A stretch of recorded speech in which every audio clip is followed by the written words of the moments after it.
Daniel Whitmore stared at the drawing so long that the edges of the paper began to bend slightly beneath his fingers. Around him, the gala slowly came back to life in fragments.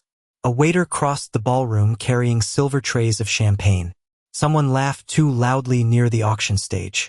Camera flashes sparked against crystal chandeliers overhead. But Daniel heard none of it clearly anymore. His eyes remained fixed on the small red window colored in uneven crayon.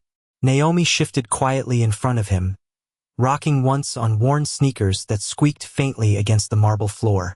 She looked up at him with patient eyes, as though she had expected this silence all along. "Your mommy gave you this?" Daniel finally asked. His voice sounded unfamiliar even to himself. Rougher somehow. Naomi nodded once. "She said I should wait until I found the man in the picture." Daniel swallowed hard. The air inside the ballroom suddenly felt too warm beneath his tuxedo collar. "What is your mother's name?" Naomi lowered her gaze briefly to the sketchbook pressed against her chest. Elena Carter. The name hit him harder than he expected. For a second, his hand tightened around the paper so quickly he nearly crumpled it. Elena Carter. 8 years. 8 years since he had heard anyone say her name out loud. The memory arrived all at once. Elena standing barefoot on the dock wrapped in one of his sweaters. Elena laughing as snow fell into her curls outside the lake house. Elena painting by the upstairs window while old jazz music played through the cabin speakers. He remembered her hands covered in blue paint. He remembered promising he would come back after New York. He remembered never seeing her again. "Sir?" His assistant Rachel said gently as she approached. "The governor is waiting for your speech." Daniel did not even look at her. "Cancel it." Rachel blinked in surprise. "Sir, now." The firmness in his voice silenced her immediately. Naomi watched the exchange carefully, but she did not seem intimidated. She simply adjusted the straps of her oversized coat and looked back at Daniel. "Mom said you get quiet when you are sad." Daniel exhaled sharply through his nose, almost like the words physically hurt him. "Your mother told you that?" "She talked about you sometimes." Naomi hesitated. "Mostly when it rained." Daniel looked away for the first time, jaw tightening as distant memories pressed harder against his chest. Rain tapping against the roof of the lake house. Elena sketching at the kitchen table. The smell of coffee and pine wood. He had spent years forcing those memories into silence. Yet somehow this little girl had walked into a ballroom and unfolded them with a single piece of paper. "Where is your mother now?" he asked quietly. Naomi's fingers curled tighter around the sketchbook. The little movement was so small most people would not have noticed it. But Daniel did. "She died last spring," Naomi answered softly. The ballroom lights suddenly seemed painfully bright. Daniel stared at her without speaking. Naomi kept her eyes lowered for a moment before continuing. "Before she got sick, she made me practice drawing the house over and over." She glanced up carefully. "She said if I ever met you, I should make sure you noticed the red window first." Daniel's chest tightened so suddenly he almost forgot to breathe. "Why?" Naomi tilted her head slightly. "Because she said you were the only person who knew why it was broken." Silence settled between them again. Not awkward silence. Heavy silence. The kind that seemed to slow the entire world around it. Daniel looked down once more at the crayon drawing trembling faintly in his hands. Then his eyes stopped near the corner of the page again. "Welcome home." 2 simple words written in shaky handwriting. Elena's handwriting. He knew it instantly. Naomi watched him carefully before speaking one last time. "My mommy said you forgot us," she whispered gently. "But she also said maybe you never got the chance to remember." Daniel Whitmore had spoken in front of presidents, negotiated billion-dollar mergers across glass conference tables, and stood calmly through stock market crashes that made grown men panic on live television. But nothing in his life prepared him for standing motionless in the center of a ballroom while a 7-year-old girl quietly rearranged his entire past. With a handful of crayons. Naomi watched him carefully as guests moved around them in cautious circles, pretending not to stare while absolutely staring. Daniel barely noticed any of them now. His attention stayed fixed on the little girl holding the worn sketchbook against her coat. "You said your mother practiced drawing this house with you?" he asked softly. Naomi nodded. "Almost every Sunday." "Why?" Naomi looked toward the giant windows overlooking downtown Chicago, where snow drifted softly against the dark glass. "Because," she said, "memories disappear if nobody redraws them." Daniel felt something tighten painfully behind his ribs. That sounded exactly like Elena. Years ago, she used to leave sketches all over the lake house. Tiny drawings taped beside cabinets. Pencil sketches tucked into books. Little reminders that beauty could survive ordinary days. Daniel remembered once asking her why she drew everything instead of taking photographs. Elena had smiled and told him photographs captured faces, but drawings captured feelings. He had not thought about that sentence in almost a decade. Until now. Naomi slowly opened the sketchbook in her hands. Most of the pages were filled with drawings. Lakes, trees. Och dock beneath falling snov. One page showed a woman with dark curls sitting beside a fireplace. Another showed a tall man standing near the water with his hands in his pockets. Daniel's breathing slowed. "Did your mother draw these?" Naomi shook her head. "I did. All of them. Mom taught me." Daniel carefully turned another page. His chest tightened again. The final drawing showed the lake house at night beneath a sky full of stars. But near the upstairs window, someone had drawn two small figures standing side by side. One tall, one little. Daniel stared at the image quietly. "She always left that part unfinished," Naomi whispered. "She said maybe someday I would know who belonged there." Daniel closed the sketchbook slowly. The piano music across the ballroom faded into another song. Somewhere nearby, silverware clinked softly against crystal glasses. Yet the space around them felt strangely sealed off from the rest of the world. Rachel approached. Again carefully. "Sir," she said quietly, "the board members are asking if you are all right." Daniel did not look away from Naomi. "Send them home." Rachel hesitated only a second before nodding. She had worked for Daniel long enough to recognize the rare moments when his decisions were absolute. After she disappeared back into the crowd, Naomi glanced up at him again. "Are rich people always this quiet?" she asked innocently. For the first time that evening, something close to a smile flickered across Daniel's face. Small, brief, almost forgotten. Only when they realized something important too late. Naomi seemed to think about that answer seriously. Then she reached into the pocket of her oversized coat and pulled out a folded piece of paper, smaller than the drawing. "Mom said I should only give you this if you looked at the red window first." Daniel stared at the paper without moving. His fingers suddenly felt unsteady again. Slowly, he accepted it. The note was old, worn soft at the corners. He recognized Elena's handwriting before he even unfolded it. "Dear Daniel, if Naomi found you, then maybe life finally got tired of keeping us apart." His vision blurred slightly. He blinked hard once. Naomi watched him carefully beneath the ballroom lights. "My mommy cried when she wrote that," she said softly. Daniel swallowed against the sudden tightness in his throat. "Did she ever tell you why she left?" Naomi lowered her eyes toward the marble floor. "She said she waited for somebody who never came." The words landed like cold winter air straight through his chest. Then Naomi looked back up at him gently.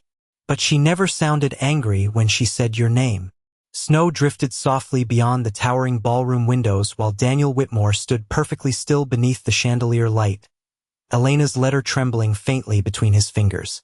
Around him, the gala continued in awkward fragments. Conversations returned in whispers. A violinist near the stage adjusted sheet music with nervous hands. Staff members moved carefully around the edges of the room as though afraid to disturb whatever invisible thing had settled between the billionaire and the little girl in the oversized brown coat. Naomi watched Daniel quietly while he stared down at the letter again. "Dear Daniel, if Naomi found you, then maybe life finally got tired of keeping us apart." He had read the sentence 4 times already, and somehow it hurt more each time. Daniel slowly folded the paper again, almost carefully enough to protect it from the years it had already survived. How long ago did your mother write this? He asked softly. Naomi tilted her head slightly while thinking. About 3 months before she died. Daniel's jaw tightened. And she gave it to you? Naomi nodded. She kept it in a cookie tin under the bed. Her small fingers brushed against the edge of the sketchbook. She said important things should stay somewhere ordinary so nobody steals them. Daniel almost laughed at that. Elena used to say things exactly like that. Strange little philosophies hidden inside simple sentences. He remembered once finding $1,000 investment documents stacked beneath a pancake recipe because Elena claimed nobody ever searched near flour. The memory hit him so suddenly that he had to look away for a second. Naomi noticed. You miss her, she whispered gently. Daniel stared toward the dark city skyline beyond the ballroom glass. Chicago glittered beneath fresh snowfall, every rooftop painted silver under the streetlights. I think, he said slowly, I stopped letting myself remember her a long time ago. Naomi stepped closer. Not enough to invade his space. Just enough for her small voice to reach him clearly beneath the music. Mom said forgetting and hurting are not the same thing. Daniel looked down at her carefully. She told you that? Naomi nodded once. When I asked why, she still smiled at your pictures. Something inside his chest tightened painfully again. Pictures. Naomi opened the sketchbook once more and slipped a folded photograph from between the pages. The edges were faded and soft from age. Daniel froze the second he saw it. It was him, younger, standing beside the lake house dock wearing a gray sweater and holding a mug of coffee while laughing at something outside the frame. Elena had taken that photograph one October morning, right after sunrise. He remembered because she nearly dropped the camera into the lake afterward and blamed him for making her laugh too hard. Daniel carefully touched the corner of the picture like it might disappear if he moved too quickly. I did not know this existed, he whispered. Naomi studied his face closely. Mom carried it everywhere. Daniel closed his eyes briefly. 8 years. 8 years of meetings, headlines, interviews, private flights, awards, and empty penthouse dinners. 8 years believing Elena had chosen to disappear. 8 years never realizing she had been carrying his photograph while raising a little girl who drew red windows in crayon. Rachel approached again carefully, her heels clicking softly across the marble floor. Sir, she said gently, your driver is ready whenever you are. Daniel did not answer immediately. His eyes stayed fixed on Naomi. Where are you staying tonight? He asked. Naomi hesitated for the first time since meeting him. At St. Agnes Shelter. Daniel's expression changed instantly. Not pity. Something deeper. Something quieter. Who brought you here? Miss Evelyn from the shelter. Naomi glanced toward the ballroom entrance where an older woman in a navy coat stood nervously near security. Daniel followed her gaze. Then he looked back down at Naomi. You came all this way just to give me a drawing? Naomi nodded softly. Mom said sometimes people need help remembering who they used to be. Daniel stared at her for a long moment without speaking. Then slowly, carefully, he folded Elena's letter and placed it inside his jacket pocket directly over his heart.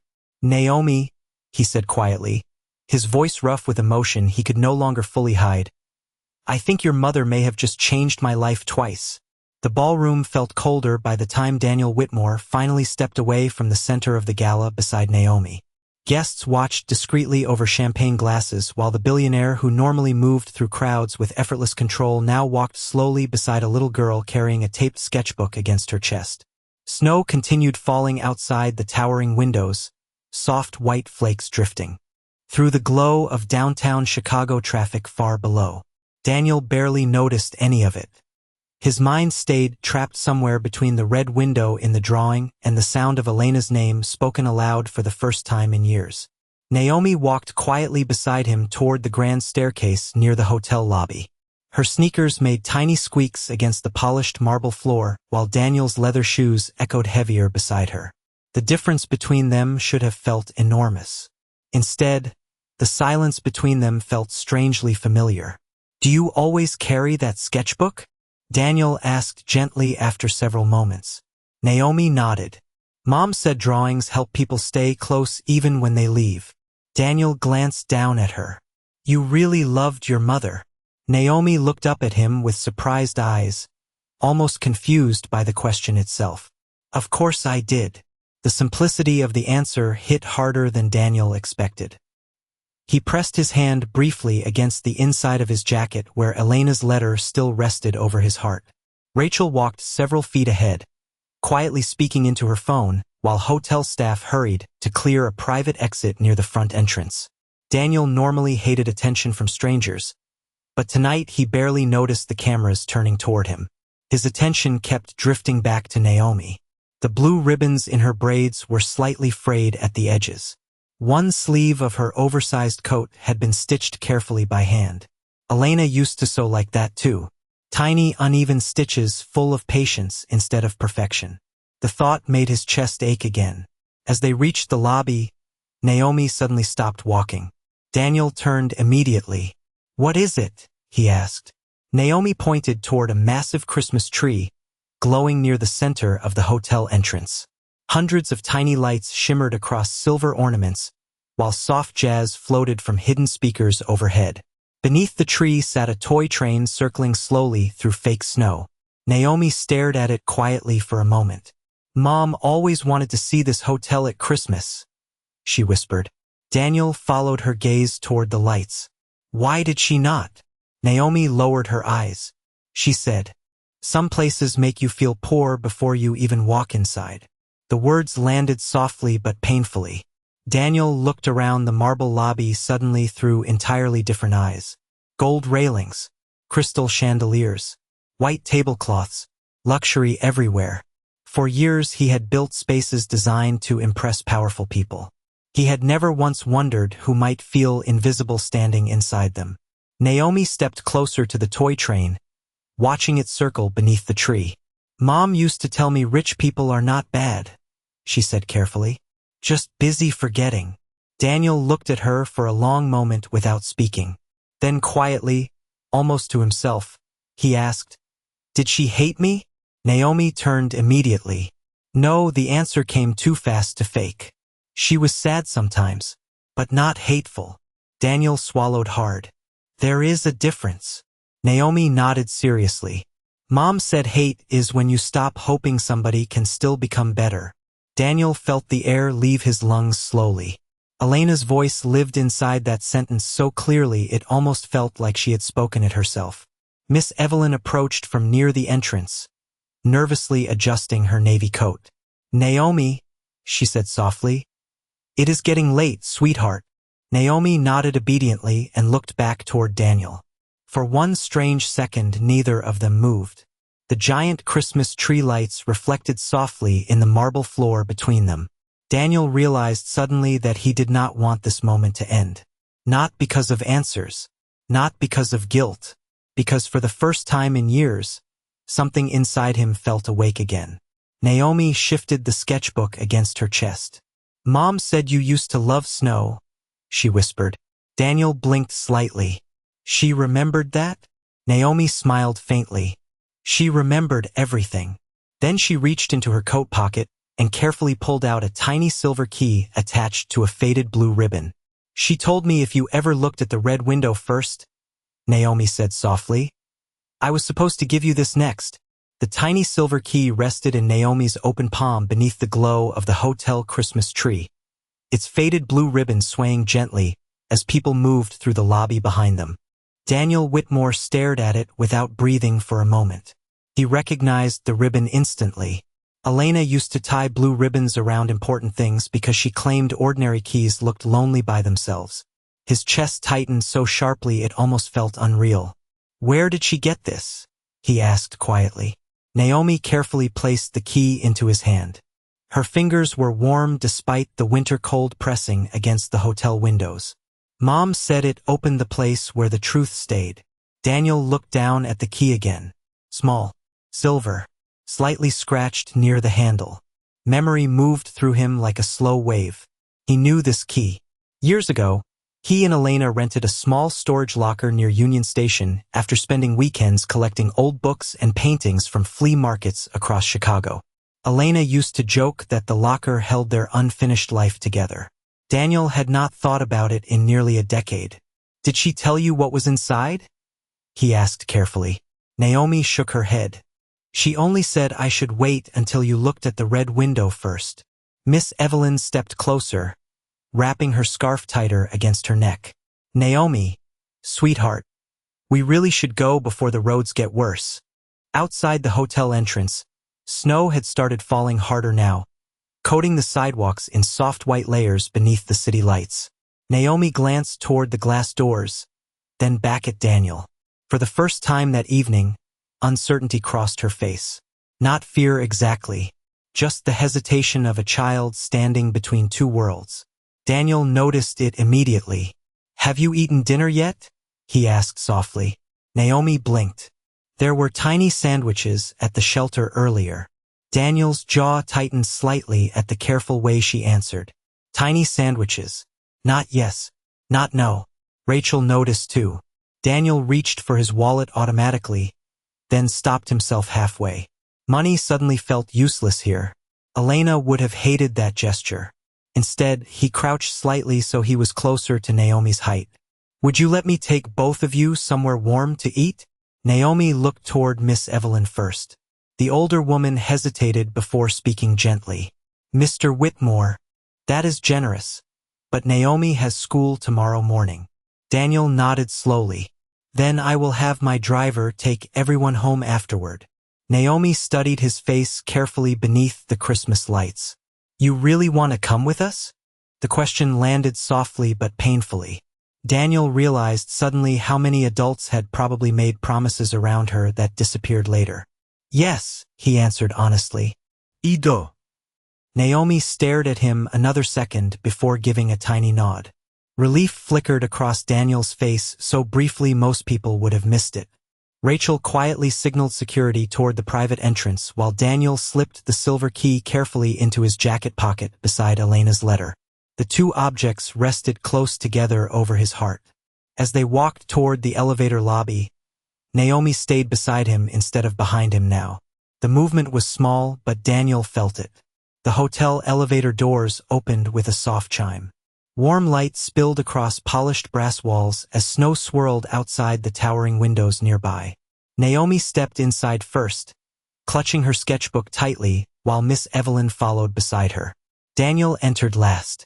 The elevator doors slid shut quietly behind them, muting the noise of the gala almost completely. For a moment, nobody spoke. The elevator rose smoothly through the hotel tower, while soft jazz floated through hidden speakers overhead. Naomi tilted her head upward toward the glowing floor numbers. Mom used to say elevators feel like holding your breath. Daniel looked down at her in surprise. Why? Naomi smiled faintly. Because you leave one world before you arrive in another. Daniel felt the words settle heavily inside him. Elena used to describe ordinary things exactly that way. Suddenly, painfully beautiful. The elevator slowed near the private restaurant level. Before the doors opened, Naomi reached carefully into her sketchbook again and pulled out one final folded paper. There is one more thing, she whispered softly. Daniel accepted it slowly. His name was written across the front in Elena's handwriting. But beneath it, in smaller letters written with a child's uneven pencil strokes, were 5 words that made his heartbeat stop completely. For when he finally remembers me. The elevator doors opened into a quiet private dining floor, wrapped in warm amber light and soft piano music drifting through hidden ceiling speakers. Floor-to-ceiling windows overlooked snow-covered Chicago streets nearly 40 stories below, the city glowing silver and gold beneath the storm. Naomi stepped out carefully beside Daniel Whitmore, clutching her sketchbook tightly while Miss Evelyn followed a few feet behind. But Daniel barely noticed the restaurant around him now. His eyes remained fixed on the folded paper in his hand. For when he finally remembers me. Elena's handwriting stretched across the envelope in graceful blue ink, but beneath it Naomi's uneven pencil letters looked fragile somehow, as though the words themselves had waited a very long time to be read. Daniel's fingers lingered over the paper without opening it immediately. He suddenly felt afraid. Not of business failure. Not of headlines. not even of truth. He was afraid of discovering how much of Elena's life had happened without him. A hostess approached quietly, but one glance from Rachel kept her respectfully distant. Daniel guided Naomi and Miss Evelyn toward a corner table near the windows where candlelight flickered softly against polished silverware. Naomi climbed carefully into the velvet chair, setting the sketchbook on her lap before looking out across the snowy skyline. "It looks like stars fell onto the streets," she whispered. Daniel glanced toward the city lights. Elena used to say things like that too. Simple observations that somehow made the world feel softer. A waiter appeared with menus, but Daniel barely looked at his. Naomi studied hers seriously, tracing each line with her finger. "Can I really pick anything?" she asked quietly. "Anything," Daniel answered. Naomi blinked at him. "Even pancakes?" A surprised smile touched Daniel's face before he could stop it. "Especially pancakes." Naomi smiled faintly back down at the menu while Miss Evelyn quietly ordered tea. Daniel watched Naomi as she read every option carefully instead of rushing. Another small thing Elena used to do. She always treated ordinary moments like they mattered. After the waiter disappeared, silence settled gently across the table. Not uncomfortable silence. The kind that feels full instead of empty. Snow tapped softly against the glass beyond them while the city glowed below. Finally, Naomi looked back toward Daniel. "Are you going to read it?" she asked softly.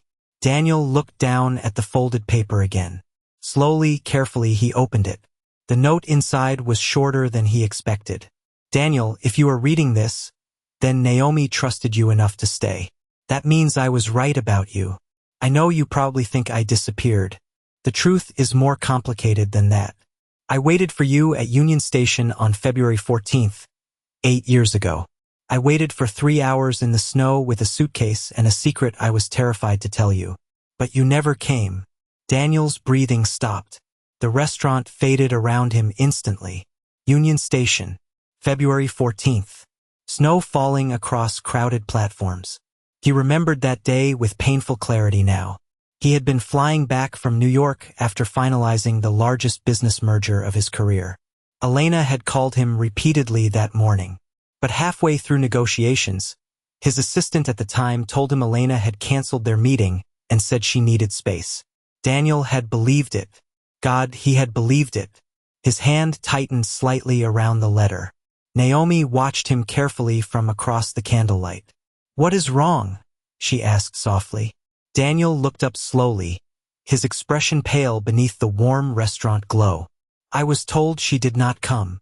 Naomi frowned slightly. "Mom waited anyway." Daniel looked back down at the note. "I almost hated you that night. Almost. But then Naomi kicked for the first time while I was sitting there, and suddenly all I could think was maybe life was trying to give me something instead of take something away." Daniel's vision blurred sharply.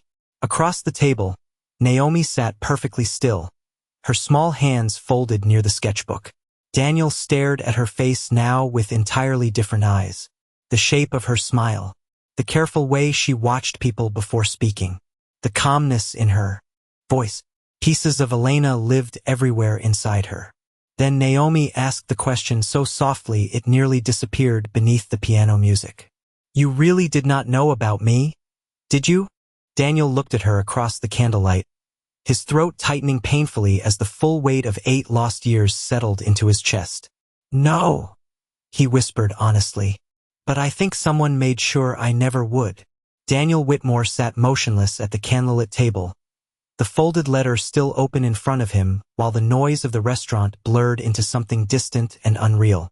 Naomi quietly stirred her glass of water with a small spoon, watching him with careful eyes that did not rush him, did not interrupt him, just waited as if she already knew this moment would take time.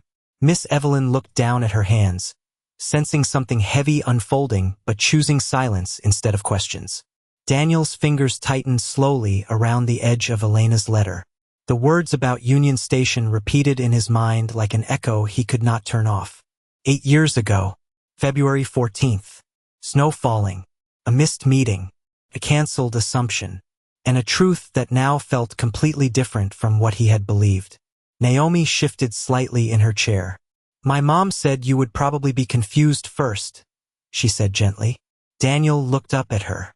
She was right, he admitted quietly. I am. Naomi nodded as if that was expected. She also said someone would try to stop her from meeting you that day. Daniel's expression changed instantly. What do you mean? Naomi hesitated for the first time that night. Then she reached into her coat pocket again and pulled out a second folded envelope. Older than the first, edges softened from being handled many times. She slid it carefully across the table. Mom told me never to give you this unless you read everything else first. Daniel stared at the envelope without touching it for a moment. Something inside him tightened again, but this time it was different. Not confusion, not grief. Recognition of something he had not allowed himself to consider before. Slowly, he opened it. The handwriting inside was different from Elena's letter. Cleaner, more controlled. But the name at the bottom made his stomach drop immediately. Howard Ellison. Daniel recognized it instantly. Ellison had been his former executive assistant during the early years of Whitmore Technologies, one of the few people he trusted without question back then. The letter was brief, but each line felt heavier than the last. Daniel, I am writing this because Elena Carter insisted on meeting you at Union Station despite the risks involved. She was going to tell you something that would have disrupted your merger negotiations and exposed financial irregularities inside the acquisition deal. I advised her not to go. I told her you were unavailable and that the meeting had been canceled by mutual agreement. I believed I was protecting the company. I did not understand what I was truly preventing. Daniel's hand stopped moving.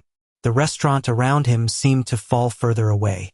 Naomi watched him carefully. He said your phone was off that day, she added quietly. Daniel's throat tightened. He remembered now. His phone had been switched off during negotiations at the insistence of his legal team. No interruptions. No distractions. Just numbers, contracts, and closing signatures. He had trusted that system completely. Elena's voice had never reached him. Not once. Daniel read the next line in the letter. Elena arrived at Union Station and waited for you until security cleared the platform due to a weather advisory. She left shortly after. She never contacted you again. Daniel leaned back slightly in his chair, the weight of realization settling deeper with each breath. Naomi spoke again softly. Mom said she saw your assistant outside the station that day, not inside. Daniel looked at her sharply. Howard was there? Naomi nodded. She said he told her you already left. A long silence stretched between them. Miss Evelyn finally spoke, her voice careful. Naomi? Sweetheart, are you certain about this? Naomi nodded again without hesitation. Mom wrote everything down before she got sick. She said the truth feels different when you are ready for it. Daniel slowly placed the letter back on the table, his hand unsteady for the first time in years. Snow continued falling outside the window, covering Chicago in a quiet white silence. But inside him, nothing felt quiet anymore. Naomi watched him carefully, then asked the question that seemed to hold everything together. Do you still think she left you? Daniel looked at her, then at Elena's letter, then at the small silver key resting beside it on the table. His voice came out lower than before, almost unrecognizable to himself. No, he said slowly. I think someone decided she never had the chance to stay. The silence at the table had grown heavier than the winter night outside the hotel windows. Daniel Whitmore sat motionless, the silver key resting beside Elena's letters like it had been waiting for this exact moment for years. Naomi watched him closely, her small hands folded neatly in front of her sketchbook, as if she understood that something inside him was shifting permanently. Miss Evelyn remained quiet, her eyes moving between Daniel and the child, sensing that whatever truth had begun unfolding was far from finished. Daniel finally exhaled, slow and unsteady, as he reached into his jacket and pulled out the silver key again. It caught the candlelight, reflecting softly against the glass of water beside it. This, he said quietly, is from your mother. Naomi nodded. She said you would recognize it. Daniel turned the key carefully between his fingers. The edges were slightly worn, but he remembered it instantly now. It had once belonged to a storage locker near Union Station, a place he and Elena had used to keep things they were not ready to bring into their lives yet. Letters, sketches, photographs, pieces of a future they had never finished building. Is it still there? Naomi asked. Daniel looked up at her. What? The place the key opens. Daniel paused for a long moment. I do not know, he admitted. I stopped going there a long time ago. Naomi tilted her head slightly. Mom said you would say that. A faint sadness crossed Daniel's face. He placed the key carefully on the table beside Elena's letter. She was very sure about a lot of things, he said softly. Naomi nodded again. She waited a long time for you to come back. Daniel looked down at the table. I never knew she was waiting. A quiet tension settled between them again, but it was different now. It was not confusion anymore. It was direction. Rachel approached cautiously from a distance. Sir, she said softly, the car is ready outside. Daniel did not respond immediately. Instead, he looked at Naomi. Would you like to show me something? Naomi blinked. Now? Yes, Daniel said. If you are willing. Naomi hesitated only briefly before nodding.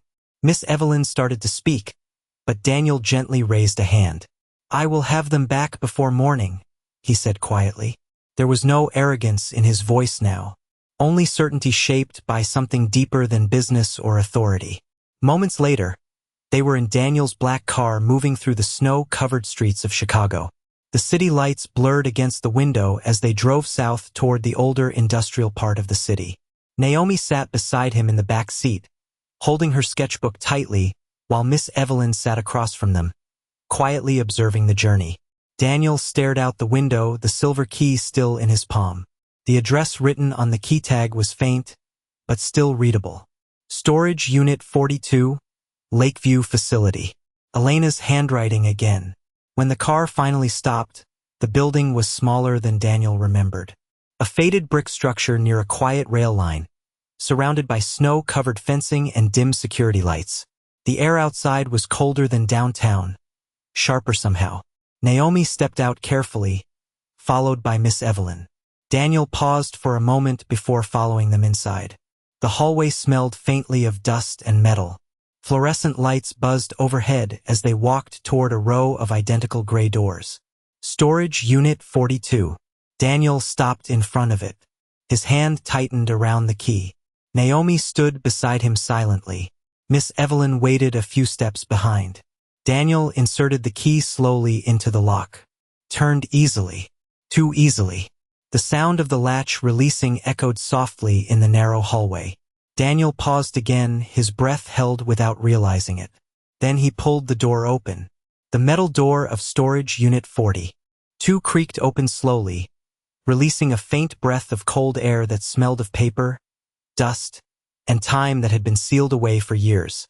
Daniel Whitmore stood at the threshold for a moment without moving, his hands still resting on the edge of the door, as if he was afraid that stepping forward might collapse something irreversible inside him. Naomi stood slightly behind him, her small figure framed by the dim fluorescent light of the storage facility hallway, while Miss Evelyn waited quietly a few steps further back, sensing that what lay ahead did not belong to interruption or explanation. Daniel finally stepped inside. The unit was smaller than he remembered, but it felt heavier, as if the air itself carried memory. Stacked neatly along the walls were sealed plastic containers, cardboard boxes labeled in Elena's handwriting, and a single wooden crate placed carefully in the center of the floor. Daniel moved toward it slowly, every step deliberate, his breathing uneven. Naomi followed without hesitation, her eyes scanning the space with quiet familiarity, as if she had seen it in stories long before she ever stood here. Mom said everything important would be here, she whispered. Daniel looked back at her briefly, then knelt in front of the crate. The lid was unlatched. He hesitated only a second before lifting it. Inside were layers of carefully preserved items, each one marked with dates and small handwritten notes. On top lay a stack of letters tied together with a faded blue ribbon. Elena's ribbon. Daniel's hands trembled slightly as he picked them up. The first letter was addressed to him but never sent. The second, the third, all written in Elena's handwriting, each one carrying versions of conversations he had never heard. Beneath the letters were photographs. Some showed the lake house, some showed Elena alone. And then Daniel saw one that made his breath stop completely. A hospital wristband. Next to it was a folded ultrasound report dated 8 years ago. Naomi stepped closer, watching his reaction carefully. "Mom said you might not believe it at first," she said softly. Daniel slowly set the papers down, his mind struggling to connect what he was seeing with what he thought he had known. Miss Evelyn stepped forward slightly, her voice cautious. "Mr. Whitmore, what is all of this?" Daniel did not answer immediately. Instead, he reached deeper into the crate. At the bottom, wrapped carefully in cloth, was a small recording device. Old Portable. The kind Elena used to carry when she wanted to capture thoughts she could not write fast enough. Daniel pressed it gently in his hand before turning it on. A faint crackle filled the storage unit. Then Elena's voice emerged. Soft, real, as if she were standing right there in the room. "If you are hearing this, Daniel, then you finally found what I could not bring myself to say in person." Daniel closed his eyes. Naomi watched him without speaking. The voice continued. "I did not leave because I wanted to. I left because I was told that if I stayed, you would lose everything you built. I was afraid, and I was alone. But I never stopped loving you." The recording paused briefly, filled only with soft static. Then her voice returned, quieter this time. "And I never told you about Naomi because I wanted her to have a chance at a life that was not defined by what was taken from us." Daniel opened his eyes slowly. His hand tightened around the device as if holding on to something that had already slipped through time. Naomi stepped closer, looking up at him with steady eyes. "She told me you would listen when you were ready," she said gently. Daniel looked at her, then at the crate filled with pieces of a life he had never known was still continuing without him. For the first time that night, he understood that nothing about his past had ended the way he believed it had. The cold air inside storage unit 42 felt heavier now, as if the walls themselves had absorbed every word that had just come from Elena's recording. Daniel Whitmore stood motionless in the center of the small space, the portable recorder still in his hand, Elena's voice echoing faintly in his mind even after the device had gone silent. Naomi stood close by, watching him with quiet patience, while Miss Evelyn remained near the entrance, her hands clasped tightly as she tried to understand the weight of what she was witnessing. Daniel slowly lowered himself onto the edge of a wooden crate, the reality of everything pressing down on him at once. Naomi stepped forward and gently placed the folded sketchbook beside him, as if anchoring him to something real. "Mom said you would need time," she whispered. Daniel did not answer immediately.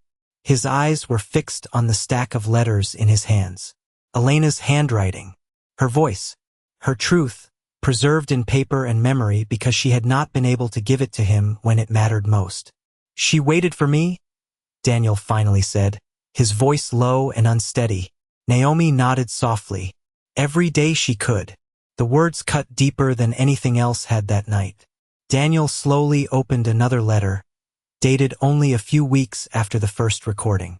The ink was slightly smudged in places, as if written under emotional weight. "Daniel, I do not know if you will ever find these words, but I need you to understand something that no one else was allowed to tell you. I did not leave Chicago because I stopped loving you.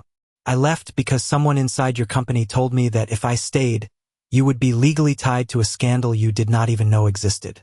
Daniel froze instantly. Miss Evelyn stepped forward slightly. "What does that mean?" she asked carefully. Daniel did not look up. Naomi answered instead, quietly but clearly. "Mom said a man in his company told her she had to disappear." Daniel's grip tightened on the paper.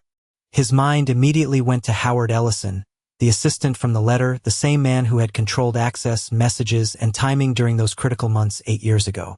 He remembered trusting him completely. He remembered never questioning delays. He remembered believing silence meant nothing. Now every silence felt different. Daniel stood slowly and walked toward the far side of the storage unit, where another box sat sealed and labeled with Elena's handwriting. Naomi followed him. Inside the box were documents, hospital forms, and correspondence that had never reached him. Daniel pulled out a thin folder and opened it carefully. Inside was a legal document bearing Elena's name and a court authorization notice that had been signed without her presence. His expression darkened slightly as he read further. "This is not real," he whispered at first, almost to himself, but Naomi shook her head gently. "Mom said everything here was real. It was just hidden." Daniel stepped back slightly, pressing a hand against the edge of the crate as the realization settled deeper. Someone had not only kept him away from Elena, they had controlled the entire flow of truth between them. Miss Evelyn spoke again, her voice quieter now. "Mr. Whitmore, if this is true, then someone deliberately interfered with personal communication and legal rights." Daniel nodded slowly, but his focus was already elsewhere. His thoughts were no longer in the storage unit. They were miles away, inside glass offices, boardrooms, and conversations he had never questioned. Naomi tugged lightly on his sleeve. "Mom did not want you to be angry," she said softly. Daniel looked down at her. "Then what did she want?" Naomi hesitated, then answered with simple clarity. "She wanted you to find me." The words landed with finality.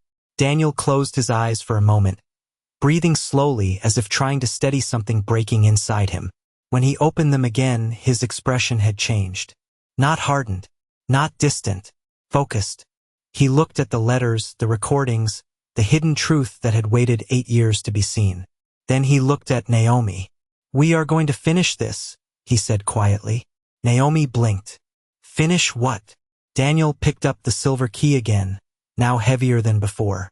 "We are going to find out exactly who made sure I never knew you existed." Daniel Whitmore stood inside storage unit 42 for several long moments without speaking, the silence around him no longer feeling empty but full, as if every box, every letter, every hidden document was breathing with the weight of years that had been stolen from him. Naomi stood beside him quietly, her small hand still resting near the edge of the wooden crate, while Miss Evelyn remained near the doorway, watching carefully as Daniel slowly began to organize the scattered pieces of Elena's past across the floor. The silver key lay in the center like a final confirmation of everything he had just learned. Daniel knelt down again, opening another folder with a steadier motion than before. Inside were financial records, internal memos, and printed emails, all tied to Whitmore Technologies during the same time period Elena had disappeared. His eyes moved quickly across the pages, scanning names he recognized and patterns he had never noticed. Naomi crouched beside him, watching without interrupting. "Mom said you would start seeing it once you looked in the right place," she said softly. Daniel did not look up. "She was right again," he replied quietly. One document caught his attention immediately. It was a confidential internal report marked with approval signatures from senior management, including one name that made his expression tighten instantly. Howard Ellison, the same assistant, the same man from the letters. Daniel turned the page slowly, reading further. The document outlined communication restrictions, external contact monitoring, and relocation recommendations for individuals considered liability risks during the merger period. Elena Carter's name appeared in a separate section labeled as External Associate under Observation. Daniel's breathing slowed as the meaning settled in. Miss Evelyn spoke carefully from behind them. "Mr. Whitmore, this looks like internal interference with private communication channels." Daniel nodded slightly, still reading. Naomi leaned closer. "Mom said they told her she was a problem," she whispered. Daniel finally looked up at her. "Who told her that?" Naomi hesitated. "The man she trusted to help her get to you." Daniel closed the folder slowly. The realization was no longer forming. It had already formed. Now it was only becoming clearer. Someone inside his own company had not only controlled information, they had controlled separation. He stood slowly, walking a few steps deeper into the storage unit until he reached another sealed container labeled in Elena's handwriting. Inside were additional folders, each one organized with careful precision. Daniel opened them one by one. legal filings, hospital records, travel logs, each document filled in. A piece of a timeline he had never been allowed to see. Naomi followed him quietly. Mom said she tried everything, she said softly. Letters, calls, even asking people at your company for help. Daniel stopped moving for a moment. She came to the company? Naomi nodded. 3 times. The words hit harder than anything before. Daniel closed his eyes briefly, remembering board meetings, approvals, and assistants who filtered every request before it reached him. Elena had been there, physically present, trying to reach him, and he had never known. Miss Evelyn stepped forward slightly. If this is verified, Mr. Whitmore, this is not just a personal matter. It is corporate obstruction of communication at multiple levels. Daniel opened his eyes again, but his focus had shifted now. It is worse than that, he said quietly. Naomi looked up at him. What do you mean? Daniel picked up a printed internal email and held it out slightly. This was not random interference, he said. This was coordinated. He turned the paper so they could see the highlighted section. A single line stood out clearly. All contact attempts from Elena Carter are to be redirected and marked as resolved. Naomi stared at it for a moment. What does resolved mean? She asked. Daniel's expression tightened slightly.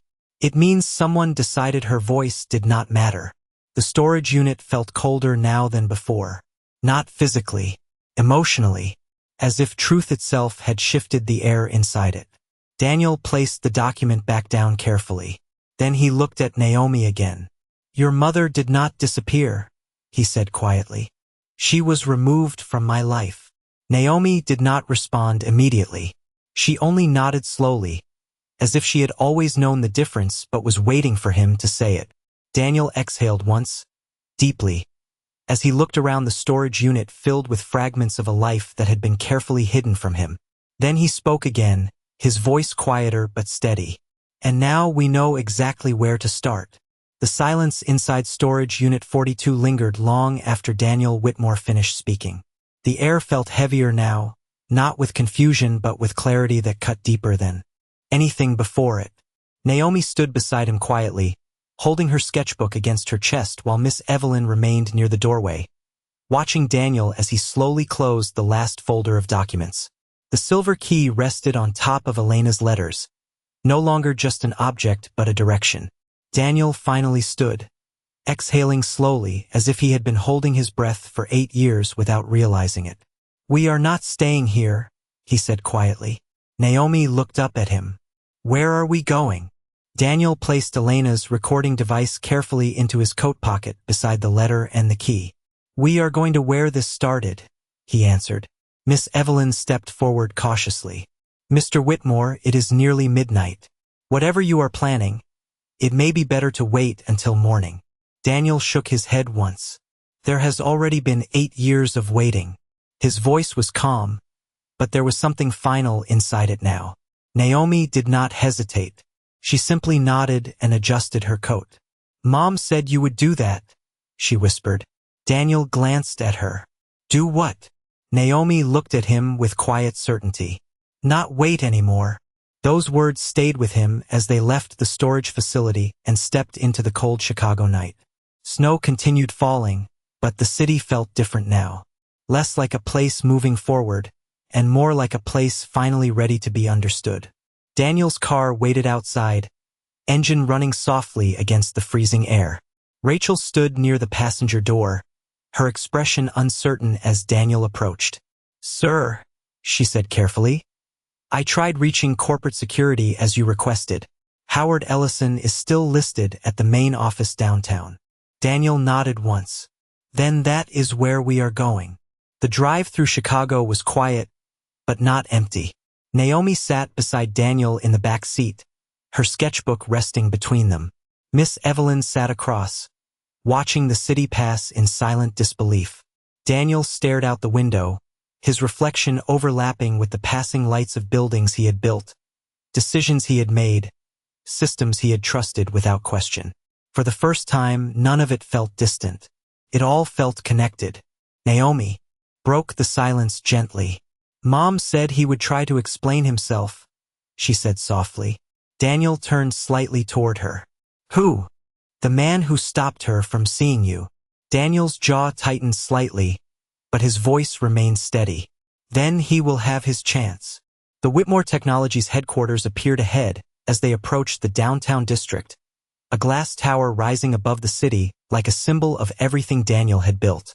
But tonight it felt different, less like success, more like unfinished history.